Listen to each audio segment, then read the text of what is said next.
अस्सलाम वालेकुम नाज़रीन, आप देख रहे हैं जेके अर्ली न्यूज़ अपने मेज़बान इशरत अली के साथ। ये नज़र डालते हैं आज की खास खबर पर।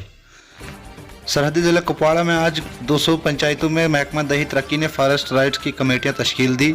ज़िला कुपवाड़ा लगभग 500 से ज़्यादा पंचायतें हैं, जबकि 200 कमेटियां तश्कील दी गई।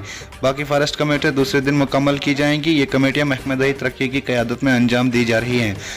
नुमाइंदे ने डिस्ट्रिक्ट पंचायत ऑफिसर के साथ रब्ता किया तो उन्होंने बताया कि कल तक ये तमाम कमेटियां तश्कील दी जाएंगी।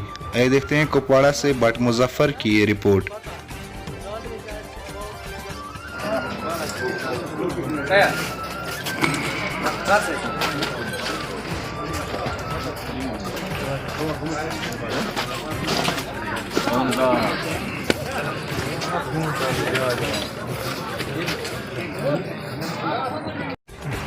तो तुम पाने करू तुम 10 पे 15 जहीं त्रे कच्चे नफर जहीं त्रे लोकल टीचर फॉरेस्ट गार्ड तो 20 के 15 बराबर फीमेल छह ऐसे फीमेल ते दिमो मतलब पंचायत कमेटी रोज मेंबर अबाउट फॉरेस्ट मतलब ये जंगल के बारे में पता हो तो इंडियन